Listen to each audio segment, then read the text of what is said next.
Hi, everyone. I'm Nick Bailey. I'm one of the co-founders of From Day One, which is a forum on corporate values. We're very much looking forward to hosting today's webinar. Thank you so much for joining us.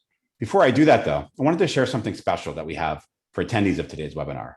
Our next monthly virtual conference is coming up Wednesday, June 16th, and it's titled The New Benefits That Employees Need and Want Today. Thanks to our partners, today's two sponsors, we have complimentary VIP tickets available for those who have joined today's webinar. That's you. So I'm going to put a link in the chat right now. You're going to want to take advantage of this if you get a chance. The regular price for our conference tickets is $149. With this link that you're seeing in the chat right now, you'll get a free VIP ticket for the whole day's activities. So take a look at your chat, click on that, and register and join us in June. Now, onto today's webinar. Today, we're going to be exploring a topic that focuses on the ways in which companies can increase employee engagement and foster greater workforce motivation. So the title for today's session is Increasing Engagement by Building Motivation into the Work. Given all the recent shifts in workforce dynamics from pre-pandemic office-only businesses, I'm joining you from Day One's offices today, to a wave of virtual-first companies and the rise of COVID, of course. Now a blending of all of these things together with hybrid work. So how can employers boost worker motivation by using new tools and procedures? How can they lighten the employee's load of tactical chore drudgery? The desired result is more work time for creativity, more time for collaboration. These can benefit not just worker satisfaction, but also company-wide innovation and transformations. Our sponsors today are Attuned and Achievers. I'm going to tell you a little bit more about each of them. So drawing on decades of academic research into the psychology behind intrinsic motivation, Attuned has AI-powered software that makes the hidden values that drive people visible. This allows managers to understand their teams on a whole new level, offering insights and actions that enhance communication, boost engagement and productivity, and ultimately make work more meaningful. Achievers, employee voice and recognition solutions, can bring your organization's values and strategy to life. You can activate employee participation, fueling a culture of performance to experience data-driven business results.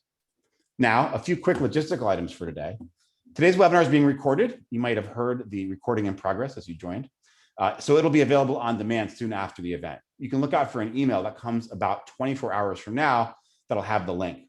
That same email will also have info on how you can get professional development credits for the society. Those come from SHRM, as well as HRCI.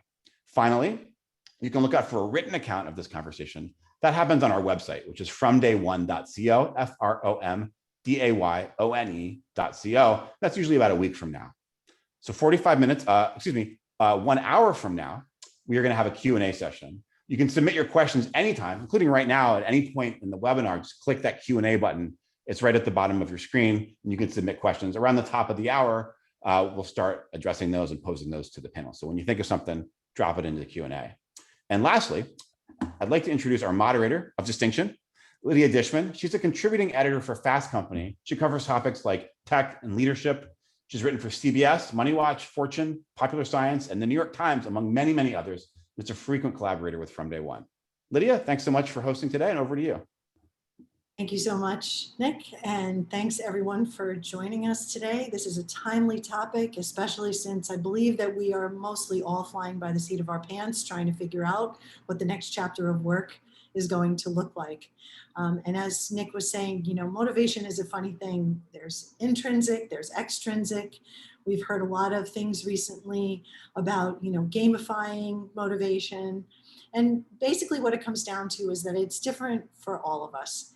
The pandemic quarantine showed us just how necessary it's been to redefine what motivates people who are working remotely when there aren't such perks to motivation, if you will, such as stopping by the water cooler and having a chat, or having a communal lunch, or even the dreaded ping pong table. I think that people would love to get back to. But we know that highly motivated employees are more productive, and by that we mean that they're better problem solvers, they're more innovative, creative, and customer service focused, and that just makes good business sense. I've always thought that motivation is inexorably tied to engagement. So it's interesting to see that although we've seen productivity shoot up during the last 12 months, Gallup's recent poll indicates that 54% of workers are not engaged, which leads me to believe that despite every evidence, there's been a massive increase in coworkers connecting with each other. Something's missing to really motivate people. So, here to discuss this is a team of insightful experts that I'd like you all to meet. We've got a big panel today, so I'd like to go around the virtual room and ask you to introduce yourself, your work, especially how your workforce is distributed, and tell us briefly how you've personally stayed motivated over the last year. Laura, let's start with you. Thank you. Hi, everybody. I'm happy to be here today. My name is Laura, and I am a manager in HR at Dish Network, and I support our employee experience program. So this last year, that's included COVID and supporting our employees through this year, but it also includes employee engagement for Voice of the Employee and travel as well. One of the things that personally I've done to stay motivated is I've really concentrated on connecting to our mission this last year, because it can be hard when you are remote or hybrid to see how all the other pieces of the business are moving and stay connected to their accomplishments and understanding how you contribute to it. So I've made a pretty strong effort to stay connected to colleagues and peers and have those coffee chats, even virtually, about what's going on in their world. And that's made me feel very connected to my peers. That's awesome. Great context. And would you mind sharing how many people are on site versus working remotely? Yeah, so we, two different types of employees. We have employees who are techs who are in the field, and they've been on site operating this entire time because they are part of critical infrastructure. And then we have our corporate employees, and we average anywhere around 30% on a given day on site, with a rotational schedule and following, all the guidelines with social distancing and everything as well. Great, thank you. Kat, want to go next? Hi, everyone. My name is Kat Anderson. I'm with Scientific Games. I'm the Director of Corporate HR for Scientific Games. I drive forward a number of key initiatives around HR, as well as diversity, equity, and inclusion. Scientific Games, for many of you who may have not heard of us, we're an end-to-end gaming and lottery solution. We are based in Las Vegas, Nevada, and we have approximately 9,500 employees worldwide. And the products and services that we offer to our customers, it's a fully integrated portfolio of technology platforms, robust systems, engaging content. And we also offer a number of professional services and marketing solutions. So we have both on-site professional employees that work in everything from technology to administrative type services, as well as we have manufacturing and plant operations. And so we do a little combination of both. And with the pandemic this year, one of the biggest ways in which we stayed engaged and motivated is definitely increasing our connection and communication with one another. And I've also done that on a personal level as well. Through video chatting and... Well, very much so. Video chatting, engaging in social media, and a whole host of content that I normally would not have thought to access online, because normally it was available more in person. Yeah, absolutely. Thank you for that. Mary Beth, how much you go next? Yeah, thanks, Lydia. Hi, everybody. My name is Mary Beth Fairfield, and I am honored to be the CHRO at Bright Horizons. So at Bright Horizons, we are 34,000 employees globally. We do education and care for large employers primarily. Many people know us as a childcare company, but we really do what we call family solutions. And a lot of those came into play in a much stronger way during COVID, which we'll talk a little bit about later as we talk about how to motivate and engage employees. So as the head of HR and as somebody who is a really high extrovert and needs people, both Laura and Kat talked about connections, and that was really big for me and for us, Bright Horizons, as how do we continue to stay connected. And And how do we do that in a way that really makes people still feel like we're having those passing the hall conversations? I think one of the things I realized is how much time in a workday when I am in an office I spend away from my desk. And so now all of a sudden when I'm, living at work at home, that was really difficult for me. So one example of something that I did was every week I had a half-hour call and no agenda. You could come and ask anything. If there weren't questions, you just have to then listen to me and we would tell stories or whatever. And it just became kind of this informal way to stay connected.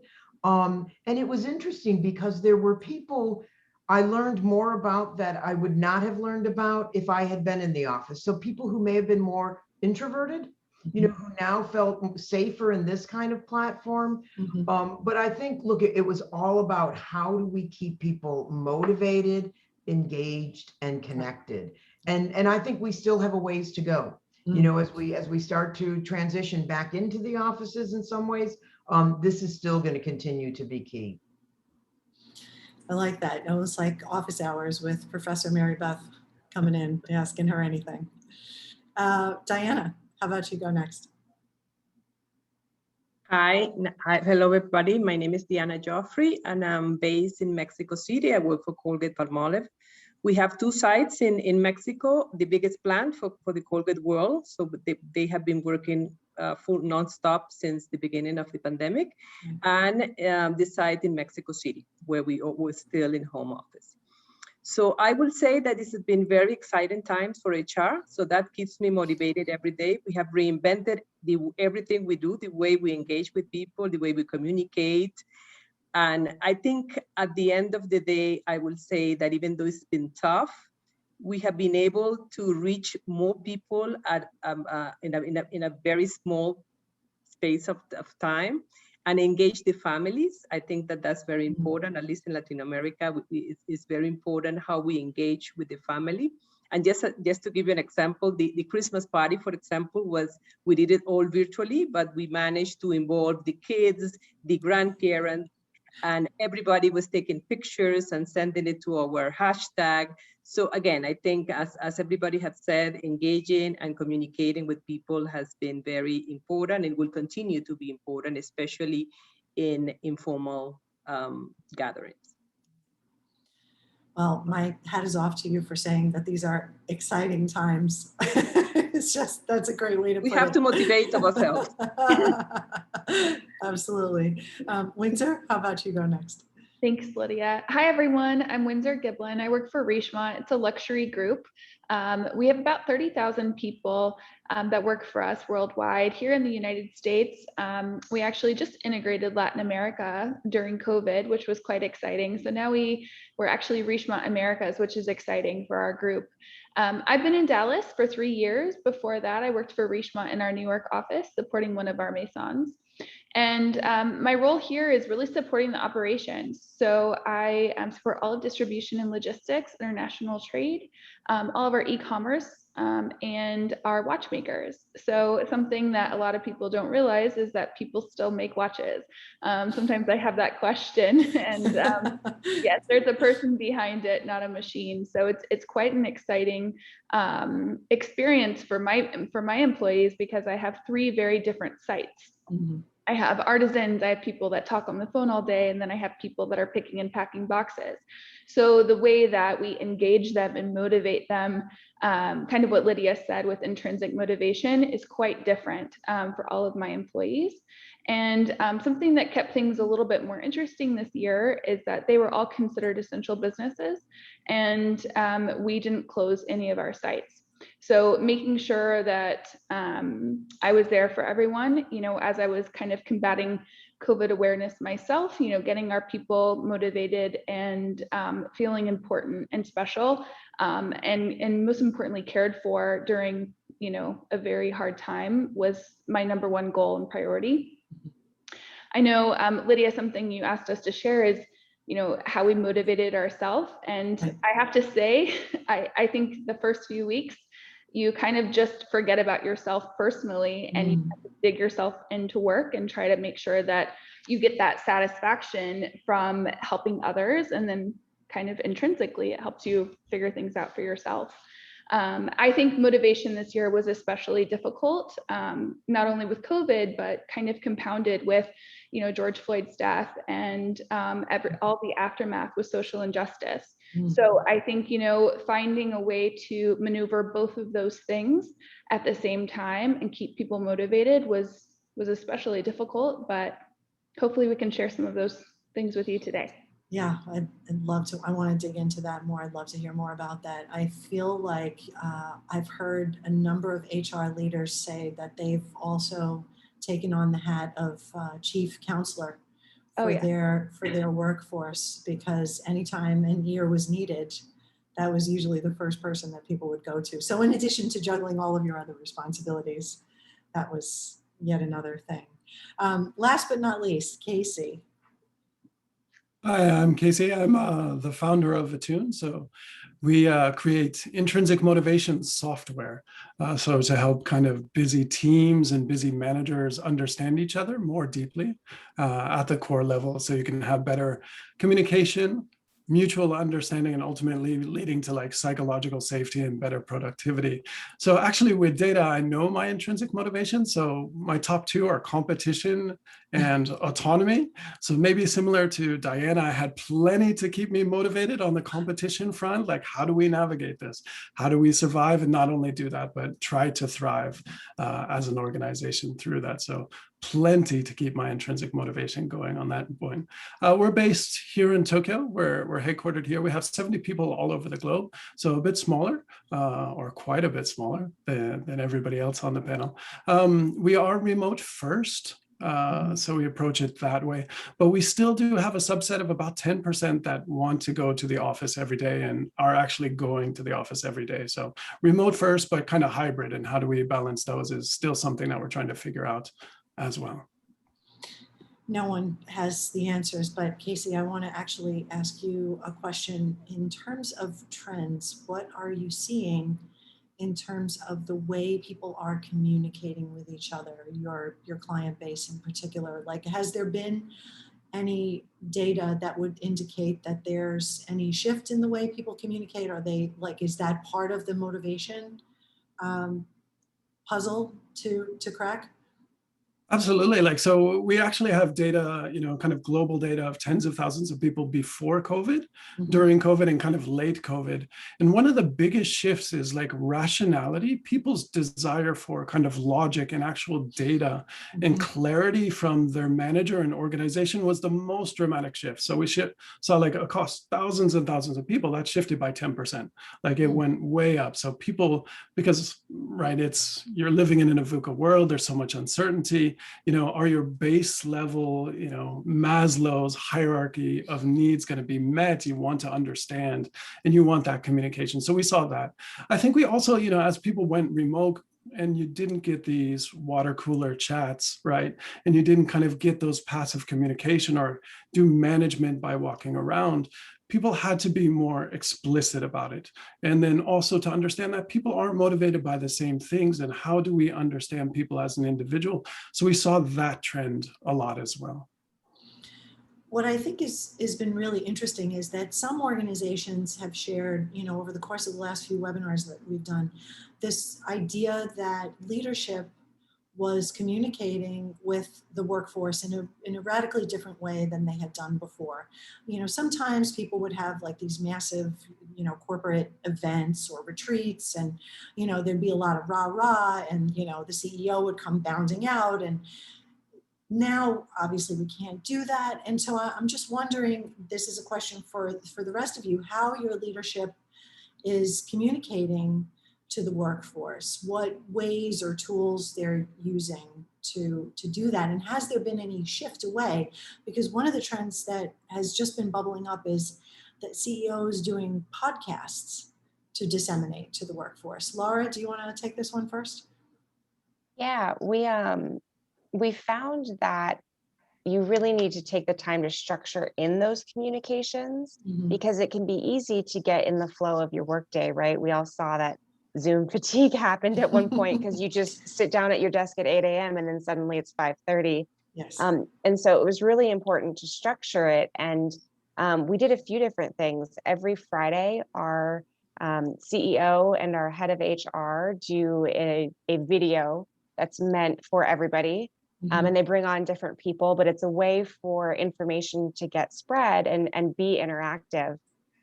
Ironically, now a year later, the ask is coming out to go back to having, we call them all team meetings, but an all team meeting, because the excitement of this last year and the things we achieved and building into this year, and it's summertime and it's warm. And so we've had these touch points on a weekly cadence, monthly cadence from our leadership that are virtual, but there is this excitement of the idea of, can we actually come together soon and bump shoulders and do the rah piece together, because we are proud of what we've achieved this last year as well. And that face-to-face is nice. Yeah, for sure. Diana, what's happening over there? It's a mix of everything. I think people want to receive the information in different ways. It works very well when we have the big meetings that you have senior management, and it has worked very well because we have access to senior management that we didn't have in the past. So every quarter, the CEO of the company has a quarterly meeting and people are invited. In the past, that didn't happen. However, I think the small gatherings work better for us because we give some time for people to ask questions, and it can get very informal. They can hear from different areas and what they're doing. Also, we have done like small success stories, like capsules to let people know what's working and what's not working, and listening sessions. I think that's where we get the pulse of the organization, how they're doing, what we need to do differently. So I guess you have to mix it up because different people want different ways of communications. But did you feel, and it's Diana, I'm sorry That's fine. for mispronouncing it. Did you find that that is a motivating tool to use with these different types of conversations that you're able to have? Yes, because people want the managers to listen to them and to listen to the concerns.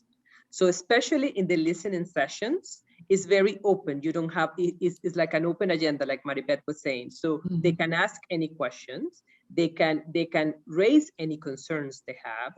And I think that's very important. And we can actually see the trends. For example, people were very, very tired in terms of having the Zoom meetings all day. So we started listening to that in different sections, and we took action on that. So, so I think it's very important because you hear from people what people need, and then you can act upon. Absolutely.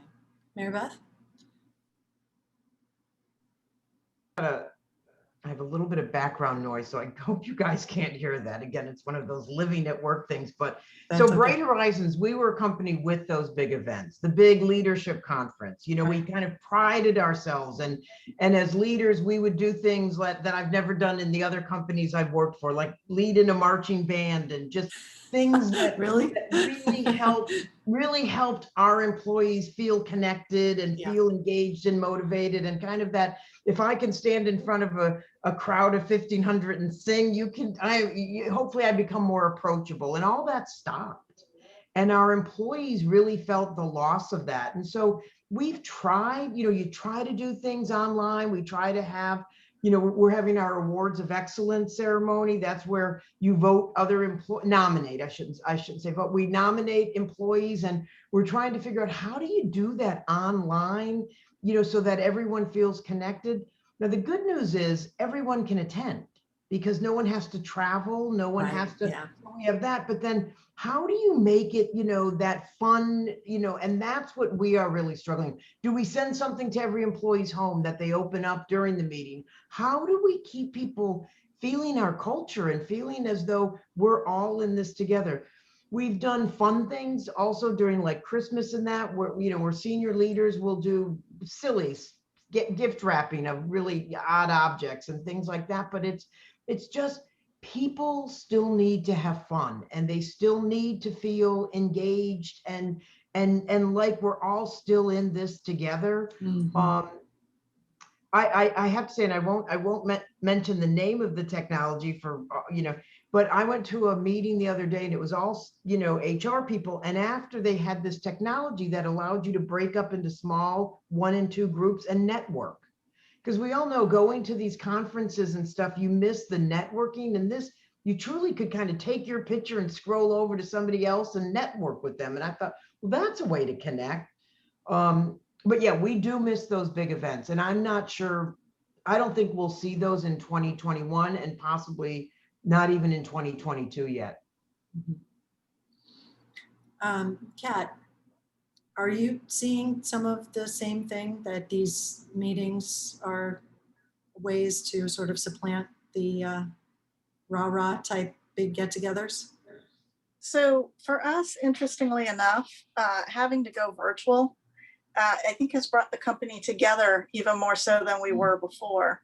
When we had the rah-rah events in person, they were regional.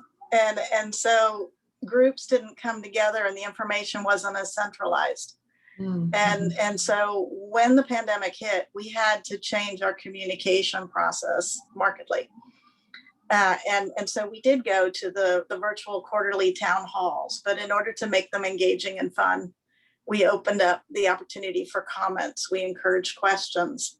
We built in mini surveys and questionnaires for individuals to be able to be engaged in the process.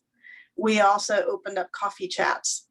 So as situations were arising through the pandemic that was changing the way people work, our leaders would actually be the moderator or the person that would facilitate the discussion.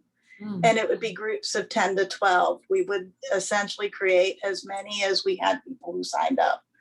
And there were 2 advantages to that. One was employees started to get to know one another from offices throughout the world. And 2, they also got to know their leadership a little bit better, because it was the leaders taking in the information that was being shared. And we've expanded our use of communication tools. As you said, Zoom fatigue, video chat fatigue, it's very real. Yeah. So we use other tools. We use things like Yammer. We use Teams. Email is still a tool that we engage with. People do love a to load Monday it, minute. but it's still effective. Exactly. We do a Monday Minute where we video 60 seconds of everything that an employee needs to know for that week. And then it's in their inbox when they come in on Monday mornings, and they can get in on their own when time is available, just sit down and find out what the highlights are. And so we've tried to get as creative as we can over this past year and a half to keep that communication and that engagement going on a virtual sense. Windsor, same question, but slightly different angle. Do you find that, because it is such a large global organization, that scheduled meetings are more motivating for people to actually attend, or does leadership do something else? That's an interesting question, because we were just talking about how do we give ourselves a little bit of freedom to step away and not have so many meetings. I think that one negative from having us all at a distance, if you will, and we did something similar to Laura as we did it together at distance on Fridays, TAD Talks. And it was really wonderful. But I think, as we start to communicate, not only the leadership, but also peers, and everyone kind of just gravitated towards Zooms because they need that connection, which makes a lot of sense. I think there is a little bit of fatigue and tiredness that goes along with it. So I think it's being able to navigate, when do we need to have kind of these in-person visual meetings, and when can we kind of step away and have meetings either in shorter time spans, maybe 30-minute pocket here, 30-minute pocket there, or even 15-minute quick touch bases, and trying to kind of re-navigate our minds around having that space that we normally would have if we were in an office setting. One thing that we are doing is we thought it was a little bit too difficult to say, all right, we're having no Zoom Wednesdays, right? Because there's always going to be something that pops up where you have to be on a Zoom on a Wednesday. So the leadership team here in Dallas made a decision to do GSD blocks. If you haven't heard of a GSD block, it's get shit done. Sorry for the cussing. No, And so just giving everyone the freedom to have a GSD block for a few hours every week, and we respect that time.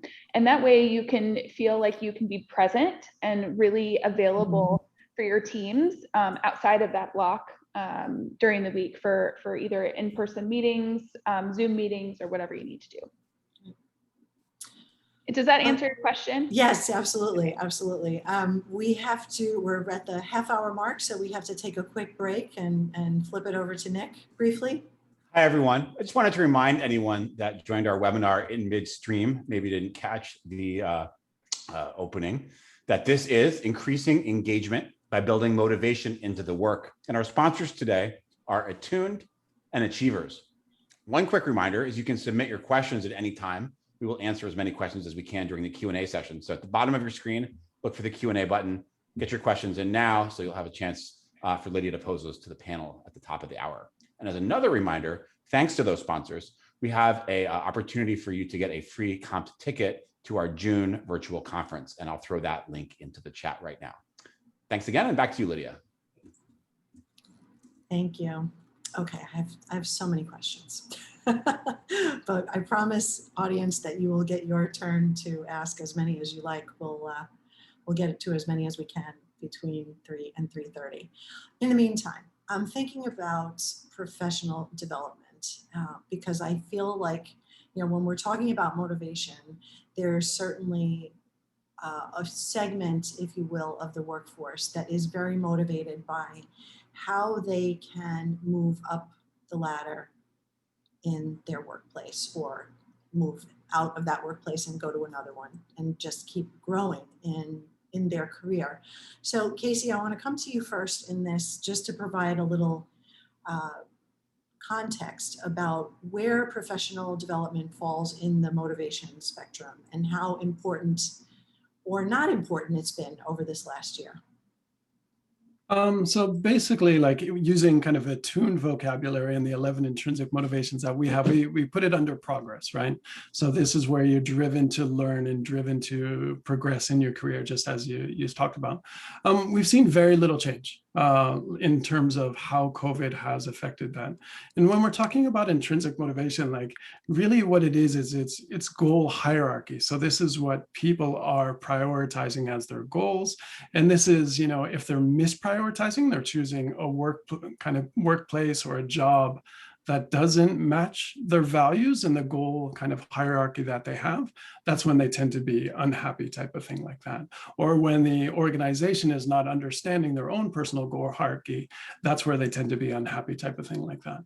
So I think in terms of the career progress, like the statistical kind of distribution is kind of very similar to almost every other intrinsic motivation that you have right there. And what we found is there's kind of 1.7 million different combinations. So in terms of progress, it hasn't really changed for people, but you have to be aware for those people. But I think, people driven by competition or feedback and need to kind of be celebrated in front of the company per se, or kind of status, those can all kind of contribute to some of the things that you mentioned. So I think it's that awareness and how it plays out and having those individual conversation and that individual understanding by the manager for their team. And again, that it really is a fingerprint and like everybody is this unique flower, and to understand that part is the critical aspect of it.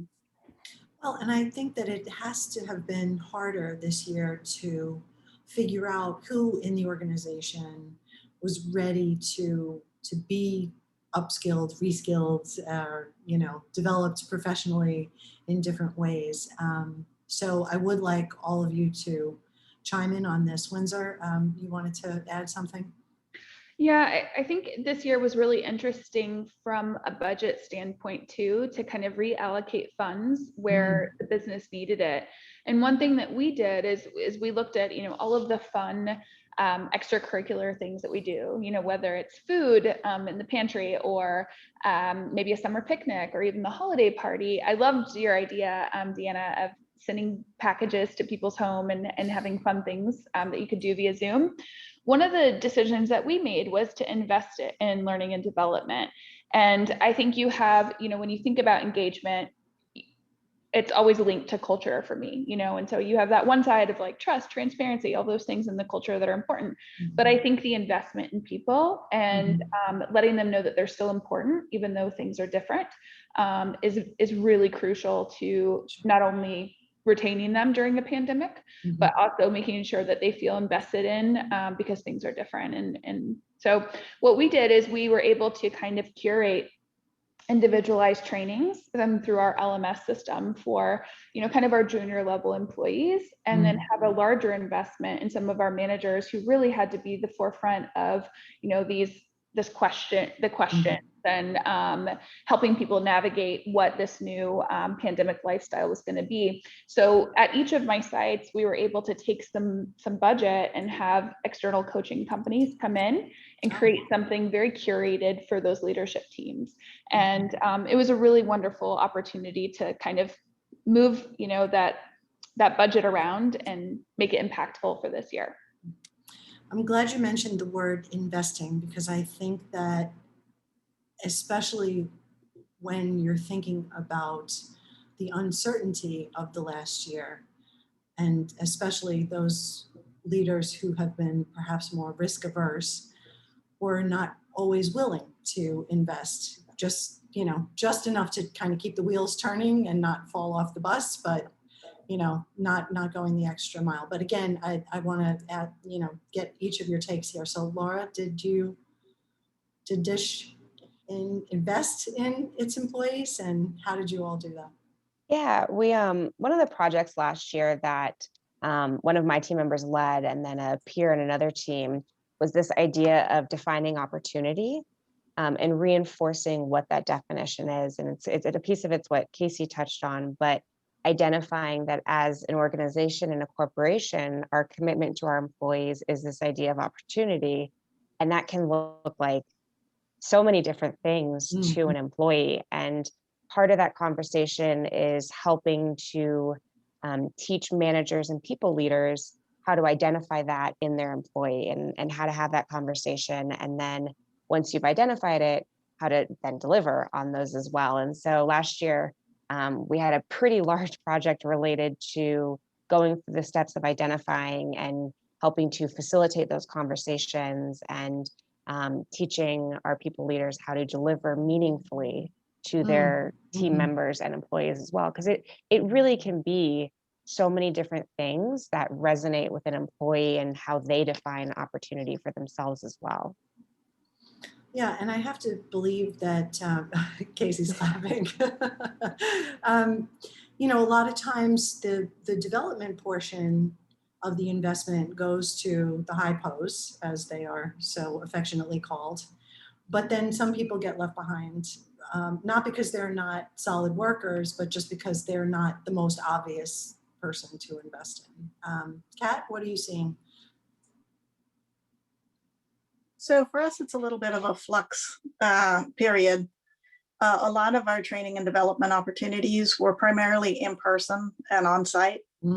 And so the pandemic, of course, upended that with everyone being remote. So we started from the top down. We recently launched training opportunities for the directors and above that were virtual and online. And then we expanded it out to managers. As well as some key targeted developmental trainings for all employees. And the goal that we're working towards is to continue to expand our LMS offerings virtually, so that there is more of those development opportunities for all levels of the company. We had much of that for in-person training, but now that we've primarily shifted, and so many are working remotely, in order to continue that, it's required us to revamp, in essence, how we offer that development. So it's still a little bit of a work in progress. We're not fully where we want to be just yet. That's okay. We're all works in progress. Mary Beth, you wanted to? Yeah, add to that. So, you know, I've been a HR professional for a number of years, and look, career pathing or career development is one of the top 3 reasons why somebody will leave your company. If they don't feel as though there's a path for them or that you have an investment in their future, you know, that's a very strong reason to leave. I also believe that because of COVID, because our world changed so quickly over 18 months, there are jobs today that didn't exist. There are ways we work today that didn't exist 18 months ago. You know, I keep using the example of, you know, if you had told me, if my doctor had said 18 months ago, we're going to have our annual physical online, I'm going to work from home now, I would have been like, yeah, no, you're not. And I'm going to get a new doctor. Like, you'd never think your physician was going to work from home. Well, guess what? They're working from home, and we're doing, you know, the other was newscasters. Who ever thought a newscaster could do their job from home? So the whole, you know, all the reskilling and the way people are working has had to change. And employees need to know that they can be part of that and maybe do things differently. Or the other example is 10 years ago, there are jobs today that didn't exist 10 years ago. Uber drivers, data scientists. You know, they say that 65% of school-age children will go into jobs that none of us even know exist yet. So you go, we have to be on the forefront of education, not just for children and school-age children, etc., but for adults as well, because the world is just quickly, you know, moving forward. So the one example and the one thing we did at Bright Horizons, and we did this just before COVID started, so it's been just about 2 years now, is we started what we call the Horizons program. And any individual who wants to be an early child care teacher can join Bright Horizons or be at Bright Horizons currently and get their bachelor's degree, no out-of-pocket cost at all. No, we pay for admissions, we pay for books, we pay no out-of-pocket at all. And that's our commitment to early child care education and to helping people be educated. And you all know as HR professionals that, you know, that's also a great retention tool. And you know, we have one of our other services is Ed Assist. And so it's to help companies do that. And so we basically said to our Ed Assist business, we want to do this. It's been unbelievably successful. Unbelievably successful. I can imagine. College is so expensive.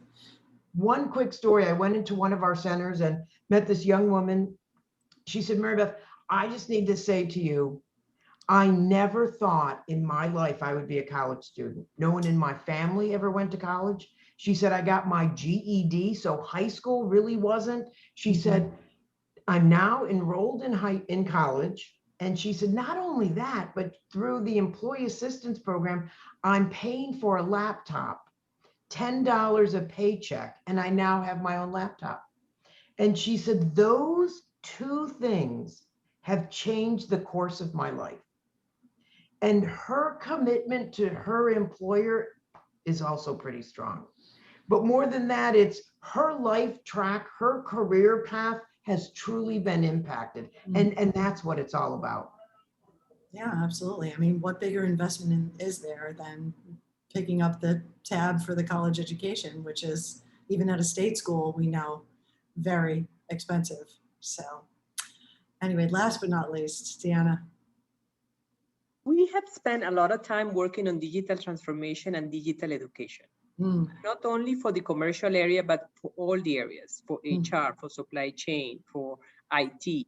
So we have invested a lot in LMS, again, creating paths for people, and also specific courses. And you will have a specific course if you're not from the commercial area, because that's where the big change came. And also investing a lot in e-commerce. So a lot of training, a lot of getting together with the providers that are changing the way we buy things right now. So I think it's very important to continue to invest and continue to support that continuous learning of the organization. because as Maribeth was saying, I mean, the world is changing so fast that you really, it's hard to keep up, and people have sometimes anxiety on that. And also the other thing that we're doing that has worked very well for us is provide the opportunities of having short-term assignments in different functions. So if you work in sales, but you want to learn about marketing, but you're not sure if you want to stay in marketing, well, you can go and spend 6 months in marketing. You can check it out, see if you like it. And then if you don't, you can just go back, take the experience and be a better salesperson, or vice versa. And we do that across all functions, and that has worked very, very well for us. And I want to go back to this notion that Windsor briefly touched on about coaching, because that's a different kind of professional development. And then more informally, mentorship and even sponsorship, even more informal. Casey, you are my go-to for setting context here. So again, similar question, what role do those particular components play in motivating employees, and has there been any shift towards needing more over the course of the last 12 months? Yeah, certainly. I think I think part of what it's doing is delivering humanity at scale, right? Like when you're coaching and you're mentoring, you're understanding that other individual. It's a one-to-one thing. You're seeing them as a person. You're trying to craft or open doors or help them unlock or move out blockers from that. So, in terms of tech and kind of working with like different integrations with large companies that we work with, there's a lot of kind of virtual one-on-one platforms and one-on-ones themselves, and how to deliver those and the quality of those. We've seen a lot of investment on that side. So I think really it's about, again, humanity and understanding that individual. So is it more formal on the coaching side, or are you creating like a mentoring program informally where people can choose themselves, or is it an onboarding buddy type of thing like that? I think certainly those have been thought out a lot more. There's more investment, maybe some of that fund budget as well gets thrown over to coaching. And certainly that connects back to leader kind of development and career development too. Well, and I'm also thinking about, I'm glad you said humanity, because I think the word that I keep hearing throughout this past year is empathy, and how you get more of it when you're having these virtual interactions, which can be a little weird and awkward, to be fair. I mean, I'm used to sitting in front of a Zoom screen, but there is that sort of separation that, can you really connect, and what does it really mean to be empathetic?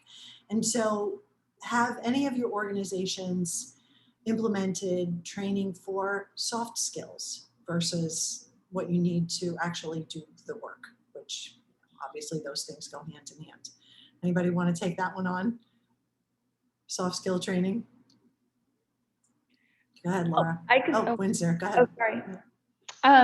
One thing that we did is we talk about EQ a lot, and it kind of is a little bit of a soft skill, but then sometimes it's a fine line, right? Because it really impacts people's thought process, but then their decision making and how they coach people, but also how they mentor their teams and how they run a business. And so I think some of our priorities have really been around EQ. We just launched a training called Your Impact on Others. And a lot of it was very thought-provoking, just to kind of do some internal reflection on things that we can change about ourselves to be able to be a stronger impact on others.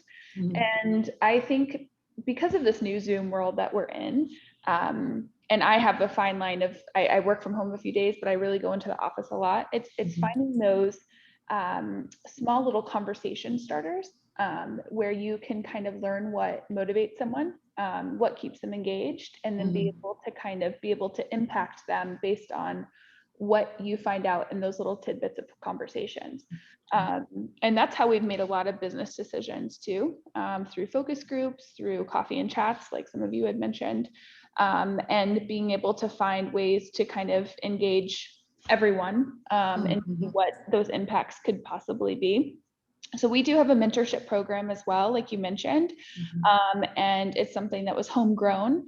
But another thing that we did to kind of empower our employees was we allowed them to kind of create a business improvement committee, and it's employee run and allows them, whether they have a small budget to play with or a big budget to play with, to be able to seek out what's important to their peers and to the people that are actually making our business perform and function, and being able to make small impacts along the way, even if it's, something small, like, I don't know, making sure there's always toilet paper in the bathroom, or that's the butterfly effect right there.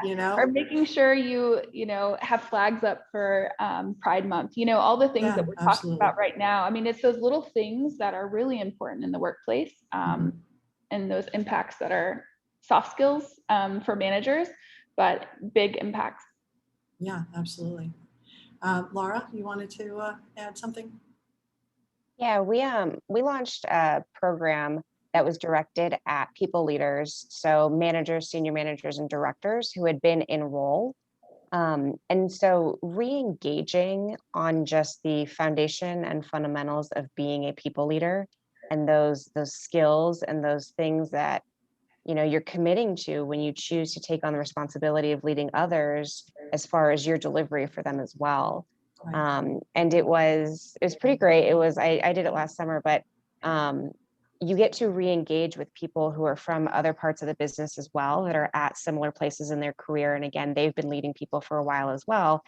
And those conversations really, there's a core agenda, but there's a lot of space for having conversations about what's been relevant or what is relevant, what problems are you currently facing, what things do you want to tackle, and getting insights from people who are at different pieces of the business or facing different things. I mean, we really collaborated, and I found that my cohort that I went through it with, I mean, we still talk to each other regularly and bounce ideas off of each other. And they gave me a lot of information that was contextual that I didn't have, and vice versa. And so that re-engaging on the responsibilities of being a people leader after you've been in the role for, I think we averaged 4 years or so of leading people, I think was really just a great conversation and great connection and networking across our business, but then also our deliverables, where all of us walked away taking best practices from each other that we could then bring to our teams as well. And so some of it was task oriented, I would say, but a large part of it was also just re-engaging on those skills and the soft skills. And yeah. I don't think there's ever been a more important time to use soft skills, even though we're not sitting across from each other. Mary Beth, you wanted to add something? Yeah, I would just add two comments really. The first is, I'm not sure not just we Bright Horizons, but we as professionals know yet what leading in the future is going to look like. I think we are going to have very hybrid kinds of workplaces. And I know right now we have managers who are saying, I need everyone in the office. And we have other managers saying everyone can work from wherever they want. And I think we're going to have to help our employees and our managers and our leaders know how to manage in a very different kind of environment. I also think one of the things we did over the summer when all the racial unrest started is we started this. Sometimes, well, before I say, sometimes things are so simple that they work. We started this call called Race in America, and we had, by the end of the summer, we had reached thousands of employees. So all of a sudden, these calls are 500, 600 employees who are there either to listen or just to tell their personal story. And again, it was kind of like that 30-minute, I did, but it was just this, and we did them all at all different times of the day and night so that it was advantageous for anyone. And I think as leaders, we heard stories that truly surprised us. Wow. Really surprised, because think about it, we have childcare teachers across the country, actually across the world, but this was US based, across the country, living in high, urban areas where they're going to work around riots, and they're going to work and getting yelled and screamed at. And so having that forum for people to just come together and speak was really, really important. And was that facilitated? I'm sorry for interrupting, but those were facilitated conversations or? We had 2 employees who were the moderators. Moderators. And they okay. just kind of opened it up and told their stories. We did it through our employee advisory group, but you could do it in any forum, just Right. providing people with that opportunity. Now, believe me, every once in a while, you'll get somebody who decides this is their platform to express everything they've ever needed to express. And you need to kind of help manage that. But Well, that's why I was asking about whether you had facilitators, because that could go off the rails really easily. exactly, Lydia. So- And we always had somebody on the call, like myself or an HR, business partner, who was there to reel things in if it did go in Right. a different direction. But you know what I have to say, it that only happened a couple times. Mhm. People really took this as an opportunity to really to listen and hear from others. But again, I always live by people's examples, and I'm a big copy and paster, so maybe some of those are great examples for others. No, I think that's sort of a way of teaching soft skills without actually sitting in a training session is Exactly. listening to the stories of others. Okay, one more question from me before we get to the top of the hour and we flip it over to the audience questions, because we are getting a number of them and they look pretty good. So my question is, what role does recognition play in motivating employees? Casey, again, context. Certainly, I think I'm going to start sounding like a broken record, but it's really individual. It's like feedback. If I remember off the top of my head, as a top motivator for individuals across the whole population is about 17%. So only 17% of the population, that is the driving reason that they go to work. Okay. For them. So to have that feedback, recognition is kind of part of it. I think for everybody else, it can be advantageous. And I think it's going back to kind of what Mary Beth was mentioning, is just having an ability to be seen and be recognized, and, that you are an individual and your story is being heard. And like that's being considered, right? Mm-hmm. And I think that's kind of the difficult thing is, as leaders, as HR kind of trying to help structure leadership in the organization to achieve the goals, you have the goals here, and now the individuals have so many choices. They can look at different places. So they need to be understood. They need to be recognized, but they're very, very different. But how can you keep that aligned to those goals? I think absolutely critical in terms of how you can kind of go about delivering that. Well, and I think that there's a range of delivering recognition, from just the simple thank you when someone delivers on a project versus, are you going to give them, a participation medal for getting through whatever. And I gotta believe that has changed a little bit over the last year, or maybe not. I think people are struggling and trying to figure that out, and it's kind of going partly to hybrid as well. Like some of the benefits of Zoom calls are we're all these little boxes right now, and there's a little bit, it's more equitable and people can participate. And, some of the people that were quiet in-person meeting feel, okay, now I can raise my voice and, speak here and have a little bit more kind of recognition on that point. Kind of voice calls kind of have become also as well, like doing it more personal and not necessarily having the Zoom fatigue, but going back to old school and just using the phone to pick it up and call somebody, or writing a letter to somebody and making it human. What we do is when somebody joins, for example, it's not necessarily recognition, but to try to make them feel special and welcome, is send flowers to their home wherever they are in the world, type of thing like that. So really I think it's all these different touch points. Are you using the voice and the quality of your voice, or a handwritten note, which nobody does, or something tactile in flowers being delivered? So it's trying to figure out all of these things to deliver it in, again, a human way. Okay, so I'm going to take this to the rest of you, but as a speed round. Tell me very briefly what you do to recognize your employees and keep them motivated. Deanna, let's start with you. We try to personalize as much as we can. So if you turn in 5 years, you receive a gift to your house saying, Windsor, congratulations for your 5 years. And I think that makes everybody feels special. But I also think it's important the day-to-day recognition. And that, so we're working very hard with the managers to take 5 minutes on every meeting. If there is something that you need to recognize, take that time to be able to do that. Right. Thank you. Kat? So we recognize two different types of recognition. There's recognition that the leaders may provide to employees, but there's also peer-to-peer recognition. So we've developed tools where employees can go online and publicly recognize another employee that they feel has gone above and beyond in some way. And we give them a variety of different ways in which they can express that. And it's usually popular. We get a lot of employees who love the opportunity to recognize another employee. And then, of course, our leaders will recognize key employees in town halls or other public meetings when they've done something that's above and beyond. Laura? Yeah, we have similar programs where annual awards, we have monthly recognition, quarterly recognition, things like that.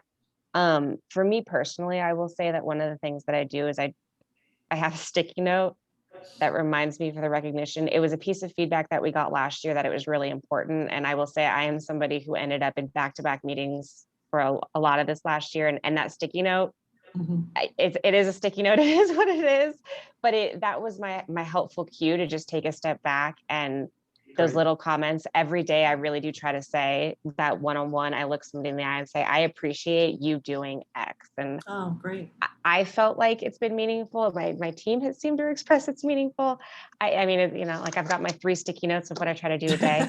I know it's really, no, that's, listen, whatever works. I think it's important. And it's also important, as Kat said, for the peer-to-peer recognition. Mary Beth? Yeah, beyond the traditional like awards of excellence and engagement surveys and studies that we do throughout the year, one of the things we have is it's called Heartfelt Thanks. And it takes about 2 minutes to online send a thank you card, and you can pick the, you know, it looks like a greeting card. You can pick the greeting card and then just write any kind of note, and it emails immediately to the employee. Oh. And I got one today, and I'll tell you, every time you get one, you're like, oh, you know, and you don't know who it's from. So you open it, oh, you know, but it's heartfelt thanks. Pretty, again, simple, but goes so far. Sometimes the simple things, and they're free. And they're free. Windsor, last one. So very similar. I mean, I think the recognition is key. We do something called GEM Awards, and what we do is we, as a function, we recommend who we think kind of went above and beyond.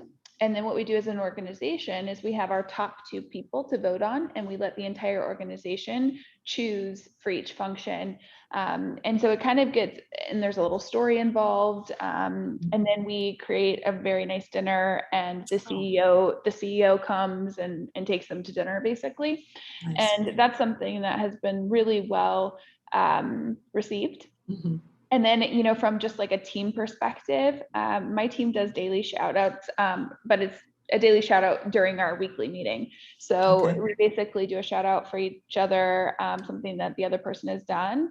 And it's a really great way to just take a moment, because I think we all forget as leaders to say thank you. And it's so important to let people know that they're valued, and you know that one little thing is important. For instance, we just paid out bonuses, and our acting CEO currently, he sent everybody on the payroll team flowers, you know, just to say thanks for making everybody's bonuses work. There's a lot of behind the scenes, you know, there's so much behind the scenes that goes with comp reviews and things like that. Yeah, of course. And it's a thankless job being the person that pays the check. So just little things. Yeah. Absolutely. Okay, so we're just a little past the top of the hour. Going to invite Nick back on for a quick ID. Yes, thanks so much to all of you guys who are participating in this session today, which is increasing engagement by building motivation into the work. Thanks again to our sponsors who are Attuned and Achievers. And once again, in case you missed it at the top of the hour or half an hour in, I'm going to share something special that we have for you who are attending today's webinar. The next monthly virtual conference is on Wednesday, June 16th. This one is about the new benefits that employees need and want today. So it's really, really essential viewing if you have anything to do with benefits and benefits thinking within your organization. Thanks to today's sponsors, we have a complimentary VIP ticket to everyone that joins the webinar today. These are normally $149. So you definitely want to take advantage of this, grab one while you can. I'm placing that link in the chat one more time. There's always a lot of questions, again, about when this discussion will be available as an on-demand video. The answer to that question, which we get all the time, is very soon.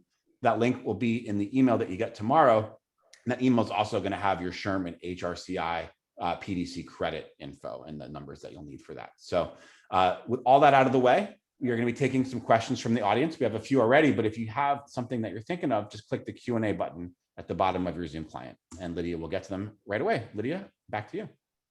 We're getting a lot of good questions, and one of them is actually one that I had on deck to ask you anyway, so I'm going to lead with that one. Thank you to whomever put this one in. They wish to remain anonymous, but how do you measure motivation on your team? Are there ways to figure out if your efforts are having a tangible effect on business metrics? So thank you, attendee, for asking this one. We're going to do another speed round. What are the tools you're using to measure motivation? Are there ways to figure out if they're having a tangible effect on business metrics?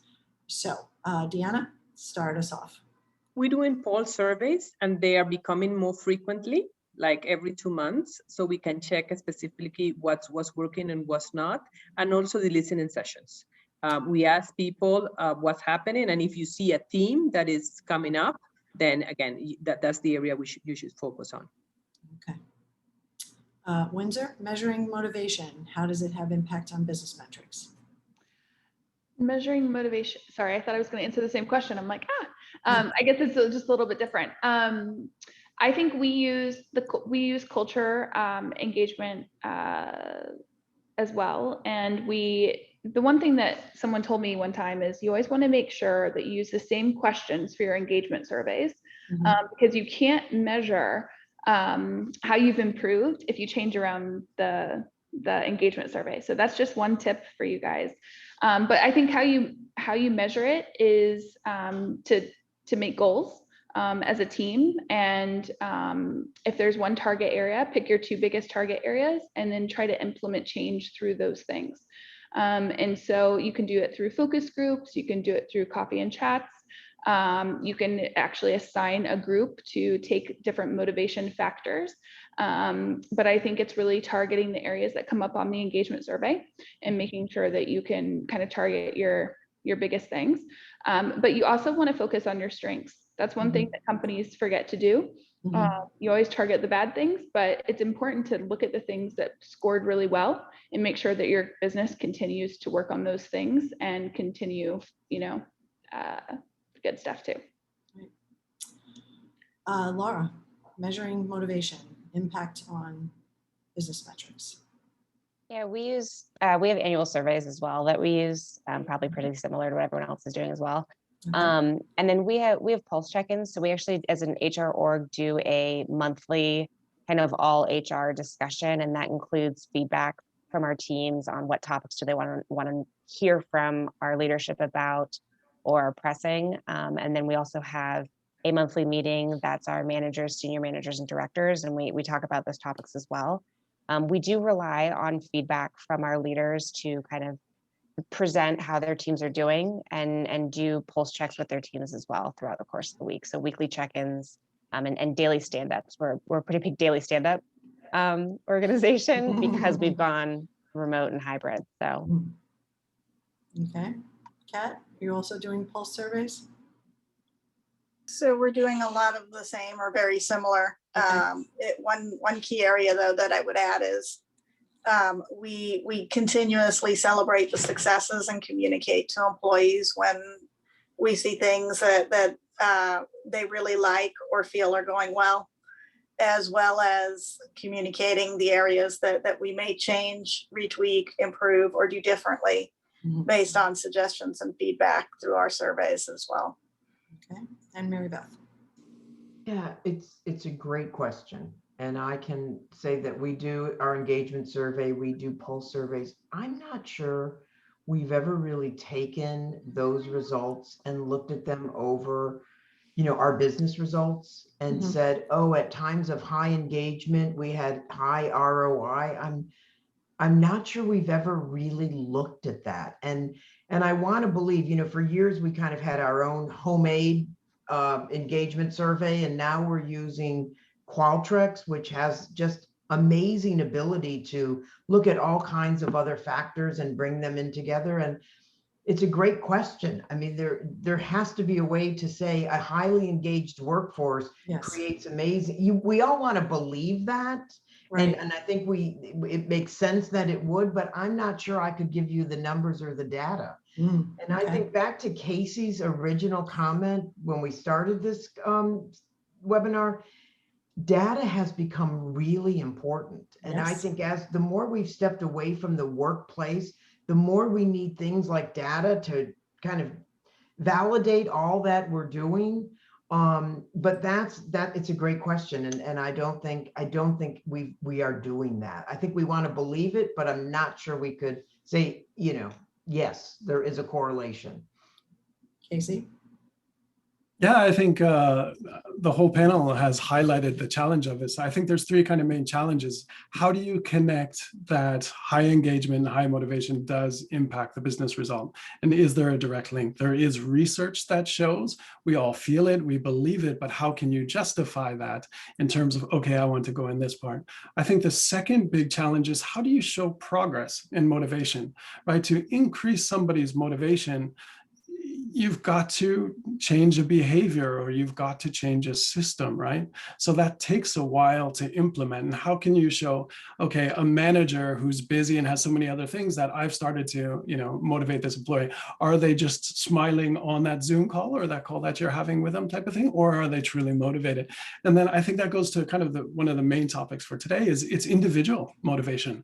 So, you know, pulse surveys are great because it gives you a steady check-in, but what that's doing is giving you kind of organizational level data. So you can get, you know, what are the 1 or 2, 3 things to pick off in this business unit or across here, and I can make it better, but does that increase individual motivation type of thing like that? So I think what we ultimately want to start measuring, and like the metric I'd love to put out there is psychological safety. So like, what is the level of psychological safety? And it's a team-based concept to measure that in the team. And then you can progress over it over this pulse survey, whether it's 2 weeks or over a month. And now are we increasing that? And that creates inclusivity. It creates, you know, the ability to have kind of more creativity as well and innovation. So I think you can get those kind of tighter business results if you start measuring and focusing on psychological safety. Don't go away yet, because this is somewhat related. What are you seeing over the past year in terms of sources of motivations, like the one you track? Are people more motivated by purpose or family after going through the events of the past year? Have you seen anything with those results? Yeah, so like it's changes. And like, so the heart of motivation, as I mentioned earlier, is goal hierarchy, right? Mm-hmm. So what goals do you set and what are the most important ones for you? And the connection there are your values. So what do you value as a person? And what is most important leads to what goals that you set. And like values are generally learned. So it's a learned thing from our environments and stuff. And they're learned as we grow up, as we go into the workforce, as we join new organizations or new environments, we learn those values. So it's external that is teaching these values. So COVID was a massive external event, obviously. So everybody, like you said, they looked inside, what is most important to me? So is it family and those type of things? And yeah, there was a lot of realignment. I think that's why you see like over 50% of people are thinking about changing their jobs right now is, okay, the choice that I made, when I really looked deeply and I had that time to reflect, and I think everybody's really reflected, okay, what I've chosen doesn't really match my pure goals and the deep values I have. So there's been a big shift. You know, I think in terms of the word we use is rationality is very high, kinds of needs for that. Competition and innovation have generally dropped, you know, where those kind of typical things about going out into the workforce. And I think you can kind of extrapolate is like, okay, I don't need to charge forward in my career as much before. There are more important things that give me happiness. And this comes from the shift that we all had externally. Mm-hmm. I would like to share. Yeah, that, absolutely. For example, in Mexico, we were, because it's the biggest plant of Colgate outside the US, we were producing soaps during the COVID for the OMS, and people felt so proud about that. And that really motivated people. And those are we will get questions in every gathering of how the donations are doing, how is the manufacturing of the soap doing, who are getting benefits. And I think when people are connected with a higher purpose than what they have on the day-to-day, that's really a big source of motivation. Yeah, I think that's an excellent point. And I know that certainly the frontline workers were most proud of the work that they were doing, especially our healthcare heroes, as we've come to call them. We have a lot of questions about training and development. So let's try to knock a few of these out. And the first one is, how do you make training sessions more engaging? And I'm guessing that they mean because they're virtual. So if anyone has any thoughts, please raise your hand. I'm happy to share. Oh, sorry. Oh, wow, we got a lot of hands. Okay. Take it away. So what we do is we someone mentioned the breakout groups, and I think it's just changing up, if you're doing something virtually, to do something different, like do a breakout session where you're all meeting together and then put a few people out and drive that dialogue.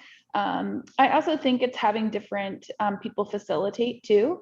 And, not your typical person that is always the speaker asking other people to share. Mm-hmm. And then also making sure that the topics that you're training on are relevant. There are a lot of things that we don't need right now. So I think making sure that the topics are relevant and impactful and important to people. And then I think also timely. So anything that can be taken on your own time during the workday is also important. The flexibility of recording sessions to where you can replay them when it makes sense for you has been really impactful for us, because we find that, we'll put a training session on at 2 p.m. and that's when everybody else's meetings are on. So half the workforce can't do it. So I think recording it and being able to play it back is also an extra element that makes a difference. Yeah, I'm glad you mentioned that, because Kara was asking a similar question, how you manage engaged capacity. We've added some great learning opportunities that get very positive feedback, but a lot of people miss class due to competing priorities. So Kara, that one's for you as well. Just have it be asynchronous. Does anybody else have any thoughts on asynchronous training? Because I did hear in panels past that some people were actually having more success because they were more engaged. I think you also have to engage your students, like, for example, with polls, and mix it up. And also, if the session is very long, break it. So you have 2-hour sessions, then you go to lunch, and then you come back. Because the span of attention of all of us, especially now that we are in Zoom every day, is shorter. So if the people can just have a break and come back, we felt that will engage the audience much better. Here's one about, did someone else want to add something? Go ahead, Laura. Sorry. Yeah. Really quickly, I think it depends on the content as well. Oh, sure. Because there's a lot of things. I'm definitely the person who listens to the recording after the fact. But the learning and development initiative that I did that was related to re-engaging on being a people leader, we actually scheduled it on Saturdays. And we all committed to it. It was a mental and emotional commitment to expanding our horizons and re-engaging. But the goal was that for that, we really wanted to identify key time, that there were no distractions, there were no engagements on other things. No one was thinking about the meeting that they were missing because they were taking part in it. So I think being intentional behind when you really are compelling your attendees to take full engagement in the content versus when it's appropriate, that it is okay if you put on the recording tomorrow and listen to that content tomorrow as well. This question was about the investment in developing employees. Did you run into budget challenges? And this is for everyone really. I found that projects that I wanted to invest in our employees were not approved due to funding restrictions and lack of budget line items. So I'm guessing that, dear audience member, you want someone to give you a business case for how to get these line items approved, if anyone has any suggestions here about budget challenges. Yeah, I think, Lydia, it's the business case as well as, the kind of what is it going to do for us as a company to provide whatever training that may be. And I think the times that, that I have been approached by, head of learning and development or whoever to say we want to do this, it's really, I need to understand, the impact and the why and what, it's the ROI from a people and human resources perspective, right? Before we invest in it. Also to know that everything has been looked at. Like, okay, I hear what you're saying that we want to do training in this, but is there something else we ought to be doing as well, or some other way we should be? So, you always want to know that this has been very well thought out. It's been very well thought out, that you've looked at all options and opportunities and how it's the impact it's going to have to the employees. I also love when someone's thinking a couple steps ahead. Like thinking about in 2022, what do we need this to look like? Is this still going to, and, just having that kind of thinking. Well, couldn't you argue that retention numbers would speak for the business case? Absolutely. Yeah. Absolutely. But you need to demonstrate why that particular subject or topic is going to do that. Ah, okay. So good advice there. Yeah. Now, there are sometimes you can take information from the engagement surveys, from the surveys that are being done to know what employees are looking for and what kinds of things they'd like. But again, it's the relevance. Ilyasha, I believe that's how you pronounce your name. Forgive me if I'm making a mistake. Asks, do you ask how people want to be celebrated? We ask this in our orientation process. So I'm guessing this is in terms of recognition. Does anyone ask the workforce before celebrating people, or is that sort of a trickle down thing from leadership at how you're recognizing and celebrating employees? Well, Yeah, we have tried different things. We don't ask, but we do ask if this works or not. And we have changed it over the years. So maybe we will do a birthday celebration with everybody, or maybe we will do something, we send something to their home. So you have to match it. It's very difficult, especially if you have a big workforce to ask everybody. But I think you have to be changing it, and a very quick survey will let you know what works and what not. Yeah, I was going to say the same thing. To ask, you may get 100 ideas. And you're going to go, oh my gosh, now what do we do? So instead, we try to get a sense of what we think people would like, and then survey afterwards. And survey in a way that we really get back. People feel comfortable saying, that was the worst event we've ever had, or whatever, so that we know, take it in another direction, especially during COVID, because we didn't know. We didn't know what was working well or not working well. So continue to keep asking people. Would love to know best practices for virtual onboarding. I know we didn't touch on this, but that sort of sets the stage for employee motivation, doesn't it? It's like, and especially if we're not able to walk through an actual door, how does that work? Anyone have some recommendations and suggestions? I think making sure all their resources are available for them on their first day is probably the best first step. But no, I think, writing either a handwritten message along with resources that you're sending, whether it's a laptop or a cell phone or whatever, at least some kind of welcome note is really important. Something we do is we have a template that we share with all of our managers, and we have them introduce the newcomer to their team or even an expanded team, which kind of helps build that camaraderie. You could send lunch to their home on their first day, and make sure that you schedule it to where, you know, you can have multiple people from the team, or even it's just you and that individual having lunch together. I think, you know, making sure they have the resources that they need, making sure you're checking in the Friday before they start, anything that you'd be doing in person, just Right. virtually, I think, and being consistent, making sure that everyone has the same experience. Kat, you wanted to add something? So having the equipment ready on day one is definitely an important step.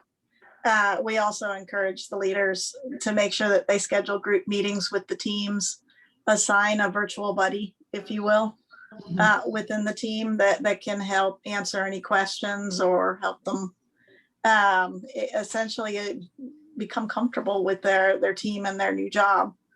HR will schedule a touch base just to say hi, so they have a face with the name. Mhm. And our benefits team does the same thing. They do a virtual connection. And what we're hoping to do over time is some of these messages that we would deliver in person, we can record them and upload them to part of their onboarding process when they fill the paperwork out online.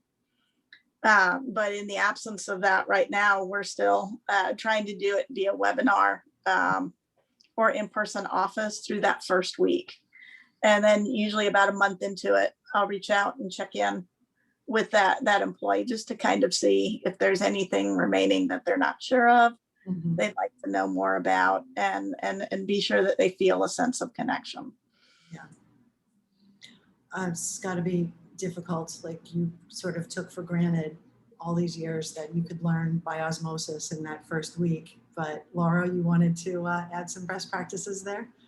Yeah, we actually, as part of the onboarding survey of how was your first week, how was your onboarding experience, we created automatic processes where, let's say there's 10 questions and the first 2 are, do you have all your equipment? Which we all know how big a question that is. Basic stuff. Basic things, but sometimes, unfortunately, they Yeah. get missed. And depending on the question, we have an automatic cadence where if an employee responds to question number 1 about the equipment they're missing, it automatically goes to the appropriate person so they can action it right away. Because we don't want to wait for, like a summary onboarding report that goes out about the experience. We really want at least the recovery to feel responsive and quick from that situation as well. Sure, that's very helpful feeling. Casey, in addition to bouquet of flowers, what? Yeah, that human touch that Windsor was mentioning is very important. But like a couple of things that we do is we have all the teams, actually there's a shared document where each member goes in and writes down their work style. Like, this is okay, these GSD times, or here's what days I have my GSD times, or email is how I set my priorities, don't contact me on Slack, or I can't do more than 3 Zoom calls a day, so do this. And of course, there's the intrinsic motivation profile, so this is what's going to motivate me, or if you really want me to move, probably talk to me in this type of way. So we found that's very valuable for people. The other thing that we do is we try, like, there's excitement, as people join, and try to, like, kind of diminishes over time. And we try to kind of create meetings and arrangements of people outside of the network. So within the organization, maybe that there'll be something cross-functional where you wouldn't necessarily be onboarded by them, and set up a couple of calls where people that you can share, people from different functionality, and where you wouldn't get that kind of normal meeting time where you're sharing it with them, so that they can feel part of the organization. And this kind of is trying to recreate that networking that doesn't necessarily happen at internal events as well. So those are 2 things that we found that help pretty well. Well, we could certainly go on for another hour, but I think that we should stop here, and I'm going to thank you all very heartily. Deanna, Casey, Laura, Windsor, Kat, and Mary Beth, thank you so much for joining me. Audience, if we didn't get to your questions, or if you had specific questions for specific panelists, please feel free to reach out via LinkedIn or via the organization. I'm sure that they would be happy to connect with you and answer all of your questions one-on-one. Again, thank you all for spending time with us. Nick? Thanks so much, Lydia. And thanks to all the speakers today. That was a great conversation. Thanks again to our sponsors, Attuned and Achievers, and thank you for participating today. If you'd like to join us again, we'd love to see you. We have more virtual events. You can head to our website at fromday1.co, FROMDAYONE.co. Check out some of our upcoming webinars. On Thursday, it's June 3rd, how to get recognition right in a COVID area workplace. Tuesday, June 8th, Mind the Gap, understanding and closing the future skills gap to build the workforce for the future. Thursday, June 10th, breaking down barriers to build a more diverse tech workforce. And on Wednesday, June 16th, like we've mentioned a few times, is our monthly full-scale virtual conference. Those have panel discussions, workshops, and networking. They're a different format than the webinar you saw today. This one is called The New Benefits That Employees Need and Want Today. And if you check your chat, the link should still be in there. You can click on that and get a free ticket thanks to today's sponsors. Anytime, you can visit our website, once again, fromday1.co. You can see a whole schedule of all of our upcoming events. Thank you so much for joining today, and stay safe out there.